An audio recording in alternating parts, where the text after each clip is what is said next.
Prizefighter Heavyweight tournament on Thursday. I did do a video on this a little while ago, but now we've got a full lineup. We've had a few people fall out: Sam Sexton with an injury, Sherman Williams, etc.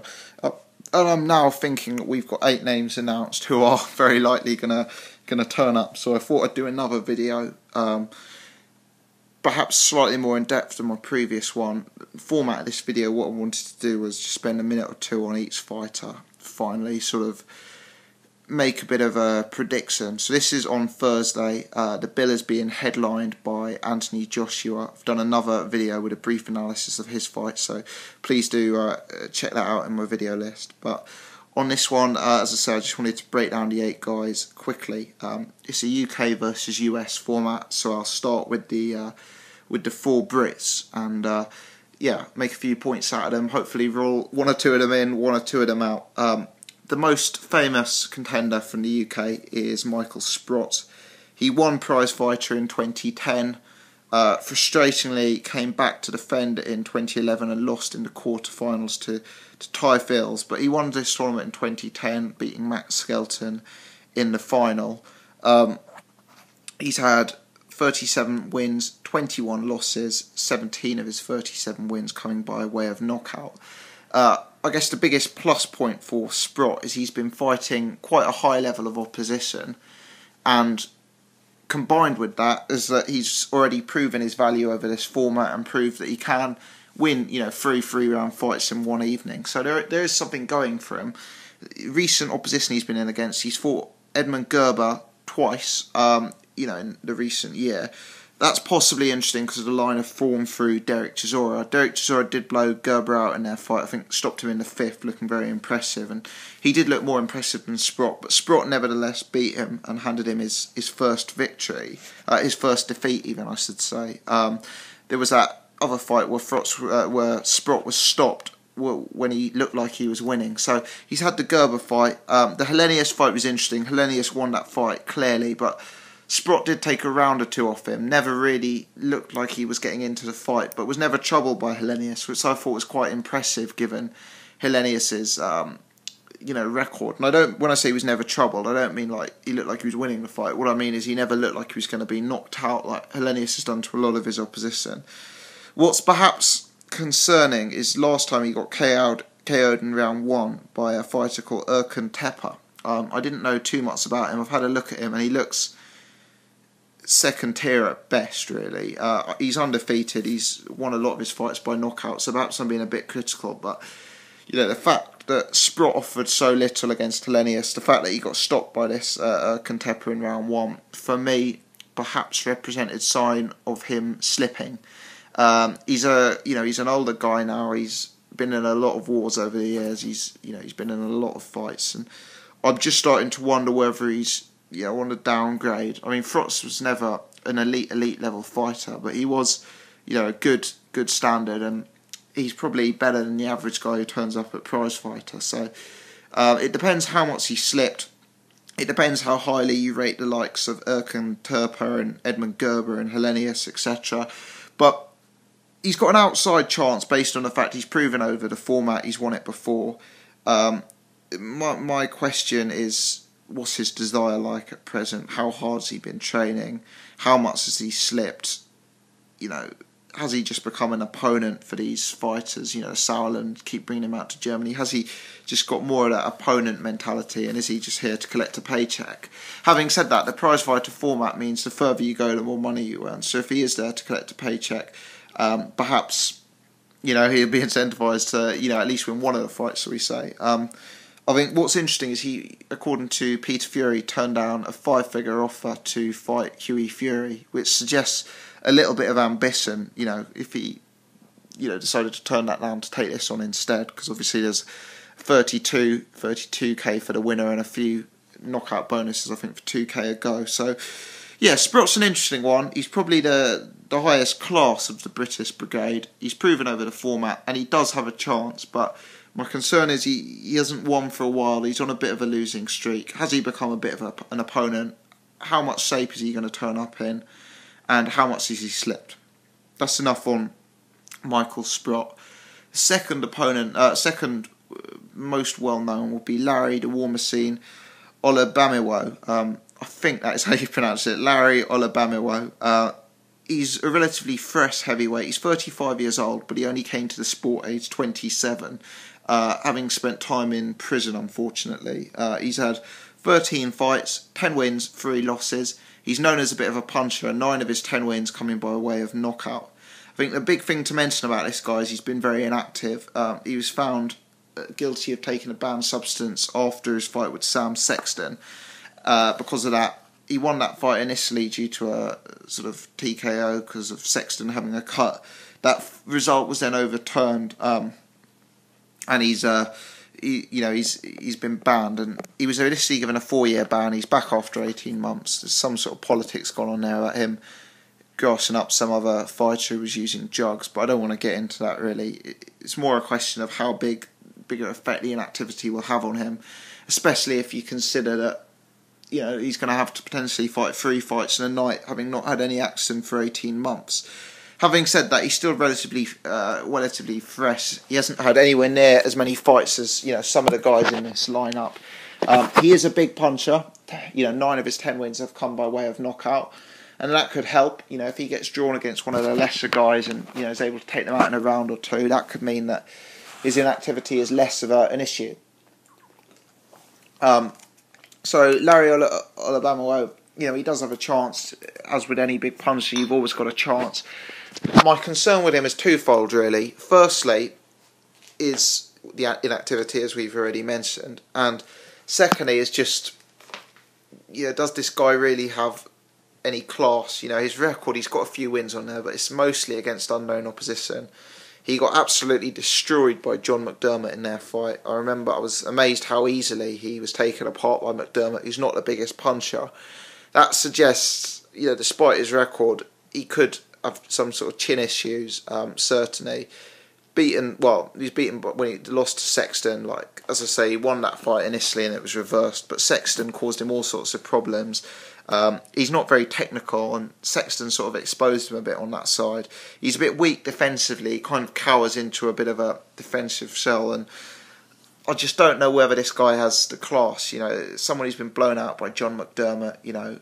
Would you fancy McDermott to beat Michael Sprott? Maybe, maybe not. McDermott absolutely blew out Olubamiwo. So I think the combination of that concern about his class and his inactivity would be enough for me to pass over Larry Olubamiwo in terms of picking a winner for this.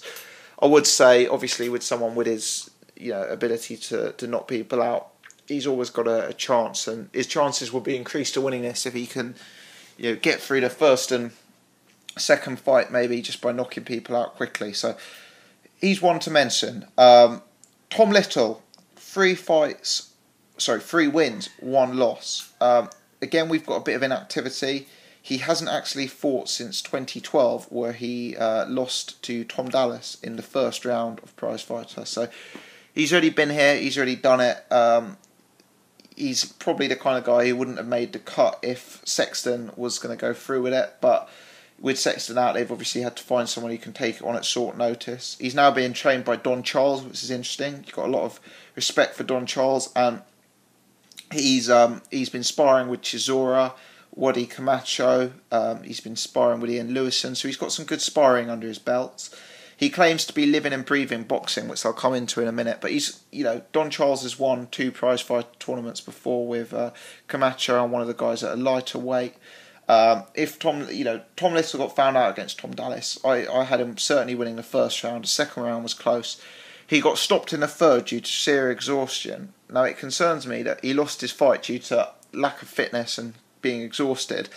If you then consider that he's been inactive for best part of a year, he's certainly would have concerns about him going on to win 3 fights in a night.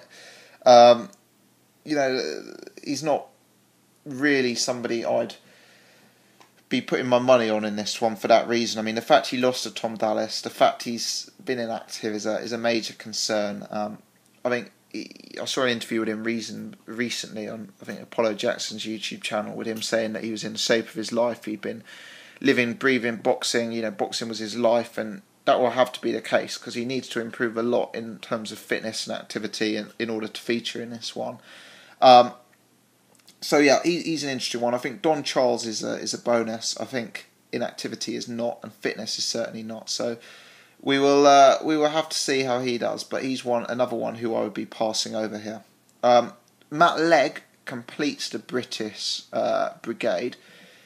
He's an interesting one. He's an older guy. He's in his late 30s, but he's someone who's fought very, very sparsely. He's had one fight since 2008. He came back and had a win. He's someone who fell out of love with the sport but got back into it after getting involved in some sort of gang violence incident and being a bit depressed that he no longer carried the power he used to when he was younger. So he's come back. Apparently he's been taking his training very seriously. He had a brief fight halfway through the year, which he won on points. He's had 6 fights in total over the course of about a decade. 7 fights in total over the course of a decade. 6 wins, 1 loss. Only 2 of his 6 wins coming by way of knockout, which is perhaps a little bit of a concern. The fact he's been inactive and the fact that he doesn't carry that knockout power probably means he's going to have to fight 9 rounds if he's going to win this. And with his inactivity, that could certainly be a concern. He's only ever fought in 4-rounders. He's someone I'd pass over in terms of this. I have seen his fights and he looks decent. He looks okay technically. He fights a bit smarter than Tom Little, but whether he's going to feature in this, I don't know. My money would probably be on him having quite an early night on this one, if I'm honest. So that's the 4 British fighters. I'd probably rank them: Michael Sprott, Larry Olubamaro, Tom Little, Matt Legg. I think if they fight against each other, they'll probably finish in that order. The American Brigade is probably more interesting. I'd say I would have to pick the winner out as an American at this stage. I do think Michael Sprott has an outside chance just because this format can find a lot of people out, and he's proven his worth over that. But anyway, on to the American Brigade. They are headed by possibly the biggest name ever to have featured in a prizefighter tournament in James Lights Out Toney. Ridiculous record. I think he's had 88 fights now. 75 wins, 45 by knockout, 8 losses, 3 draws. I don't really need to comment on how good this guy was, what a legend he is. I don't really need to comment on the level of opposition he's fought in his career, because I don't view that as relevant. You know, he's been going for so long. He's 40-something. I think he's 45 years old now. And with that in mind, it's more interesting if you look at the recent level of opposition he's been in against. I think the interesting thing with Toney is, despite his obvious slippage, he's still never been stopped. He's gone 12 rounds with the likes of Lucas Brown, Lebedev recently. I mean, Brown in particular has a reputation as a devastating knockout puncher. We saw how easily he dealt with Richard Towers recently. And the fact that James Toney's gone 12 rounds against him is impressive. It wasn't 12 rounds, I don't think. It was over 10, actually. I have to correct myself for that. But I watched that fight, and Toney, he lost that fight fair and square, but he showed he still had a bit of something. He had a bit of movement, his positioning, he's technically so good, his footwork, his positioning in the ring, his jab was still technically sound, and whilst he obviously didn't carry the movement and the damaging power that he did when he was fighting middleweight, super middleweight, even cruiserweight at times in the recent past, he still had a bit of something. This guy's never been stopped. He's been known as the greatest defensive fighter of all time, and that's something I possibly agree with. Just the way he rolls his shoulder, rolls with punches, his head movement, the way he avoids getting caught heavily, and he's got a decent chin, obviously, as well. I'd be surprised if anyone stops him here. I think the way to beat James Toney with his advanced years and advanced weight is to simply outwork him. If someone like, I'll use Matt Legg as an example. If someone like Matt Legg came here in prime physical condition, danced around for 3 rounds, constantly working the jab, he'd have a chance. I mean, obviously Michael Sprott's got similar issues in terms of age, etc. Larry Olubamaro is a bit technically inept. Tom Little, he's been in trouble before for being unfit, so I won't use those guys. But if Matt Legg, having watched one of his fights, if he came out and threw constant jabs and stayed at range and didn't really overly engage, but just was very, very busy, he'd have a chance of, outworking James Toney just off how, sort of overweight and, how many wars Toney's been in. But my prediction, if Toney went in against that British brigade, is that Toney would probably beat the majority of them, if not all four of them, just because he's still got a bit of class. He's very good defensively. His jab's still sound. He's very technically good. He'd expose someone, I think, like Tom Little, who's not much of a technician.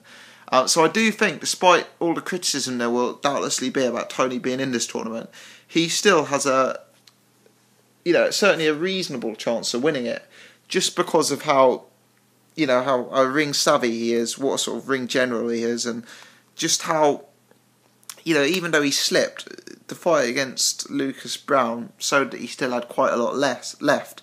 Now, not a lot left compared to James Toney standards, but a lot left compared to, say, journeyman standards. And I know Lucas Brown beat him fair and square, but if Lucas Brown was in this competition, he'd be a very, very strong favourite. And Toney asked a few questions, and I certainly think he's got more talent left. Obviously he's got more talent, but more gas left in the tank than a few of these. So I think Toney, whilst he's probably going to be ruled out, I do think he's got quite a decent chance. And depending on the odds that the bookmakers will offer, I mean, Toney being such a big name, I'd imagine he might be favourite or second favourite anyway, just because the public know him. But I do think he's got a solid chance of winning this, and I'm taking out all of his past exploits and all of that stuff. I'm just focusing on this Prizefighter tournament, and he's got a decent chance. So that's James Toney. He's obviously the biggest name.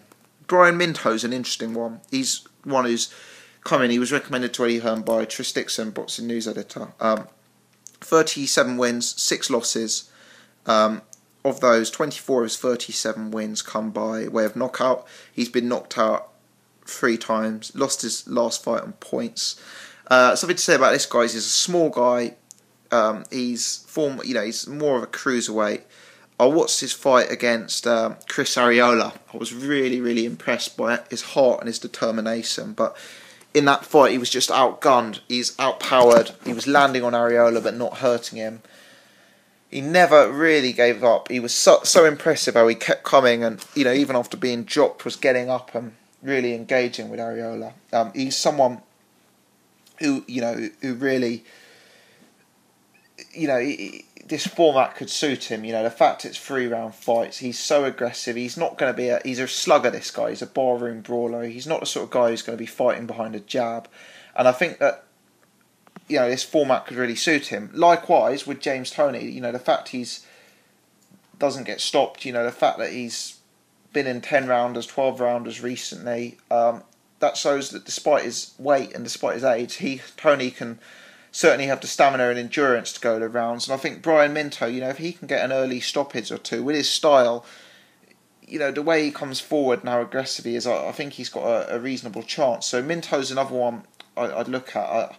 In my previous video, I made reference to him being interesting because he'd been recommended by Tris Dixon, and I've done a bit more looking into him since. And biggest concern is, his size.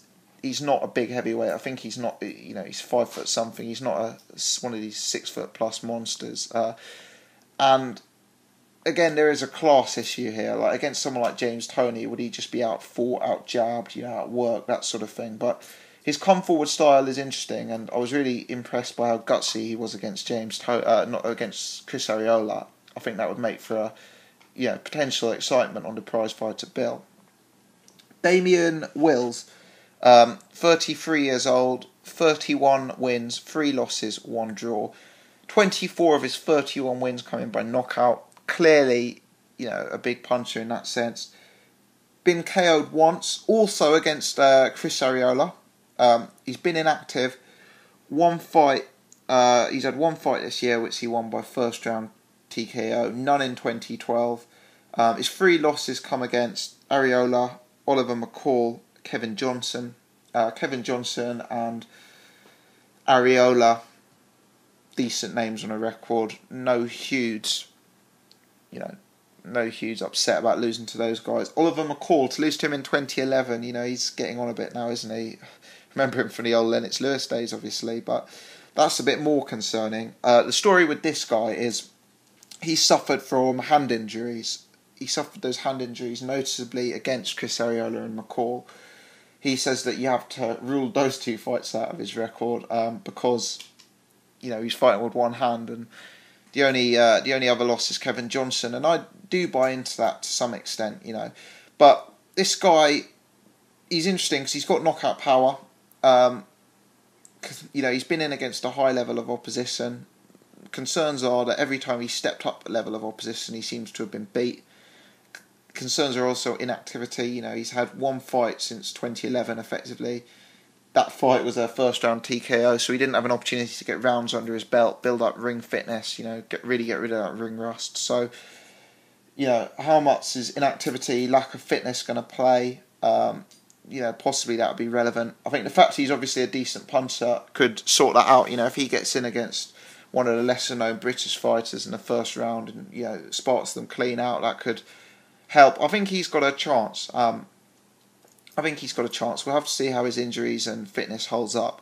I possibly fancy him slightly less than Tony and Minto, but I think he's got a chance. Jason Gaverne, he's probably more what you'd class as the journeyman type fighter. He's 36 years old, 23 wins, 15 losses, 4 draws. 11 of his 23 wins coming by knockout. He's lost 7 of his 15 losses by knockout. He's won his last 2. This guy, in my opinion, really is a bit of an opponent. I think his finest hour probably comes against a draw with Jonathan Banks.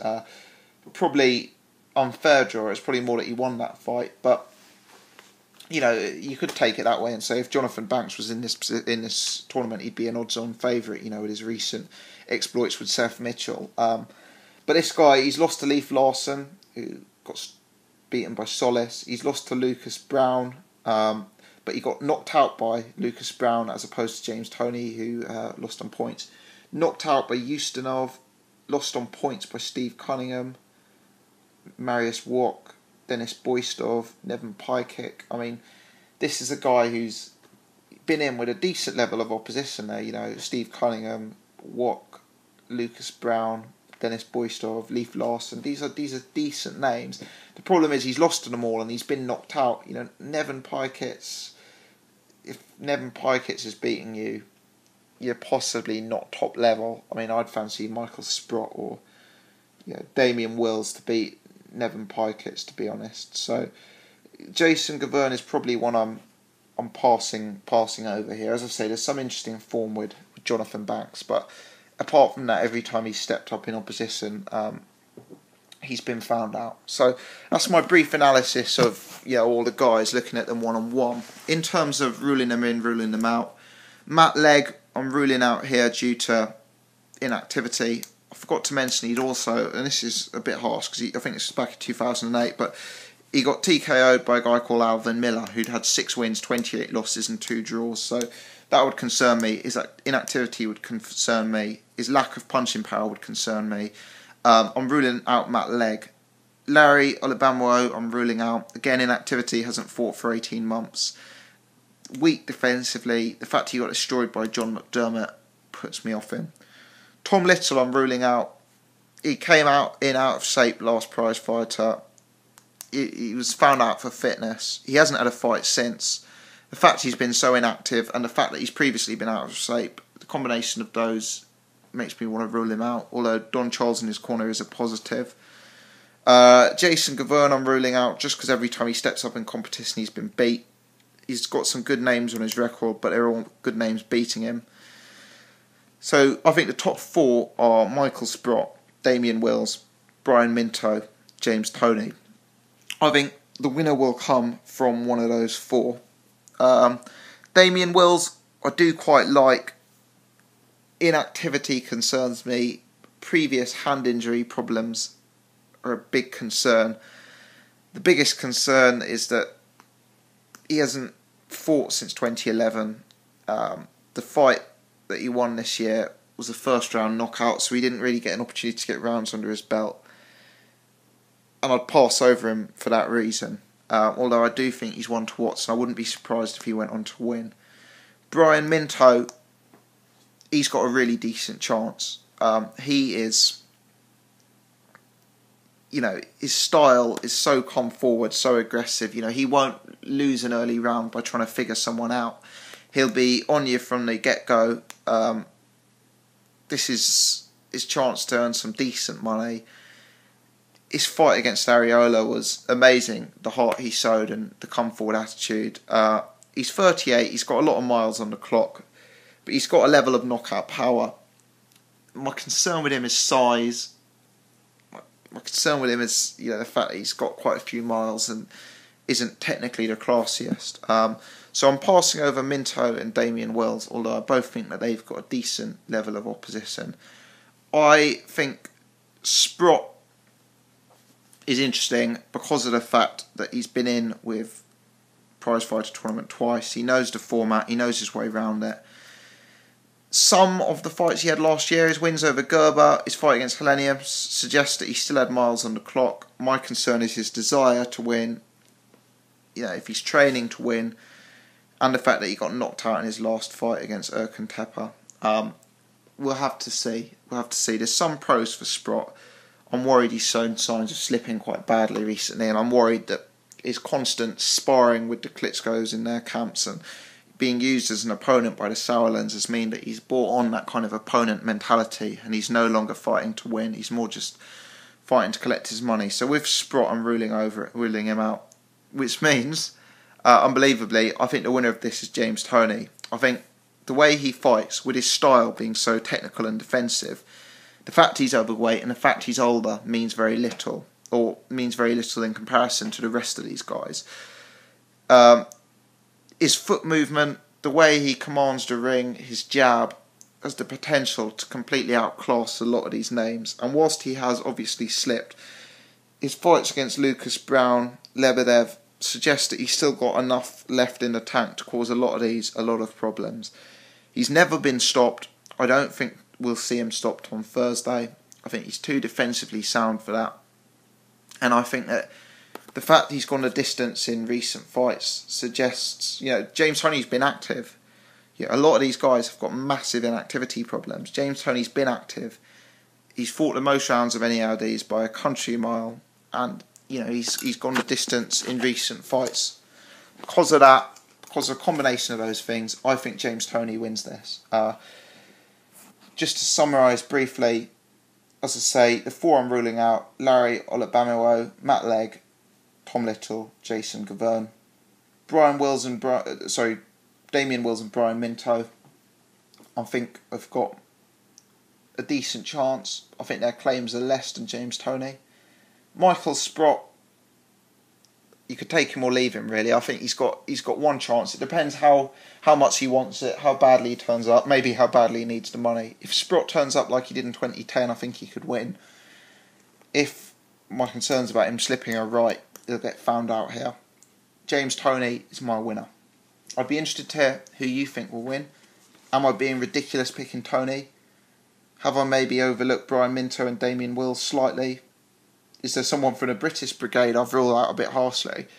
Please leave your comments. I think the one thing that we're not taking into account here is the draw. I think the draw will be made soon, and I might do another video after the draw because I think that will obviously affect the results. You know, and it'll mean that possibly mean that one of the lesser fighters will get through to the semis, one of the bigger names will go out after the quarterfinals, etc. So I'll possibly do another video after the draw.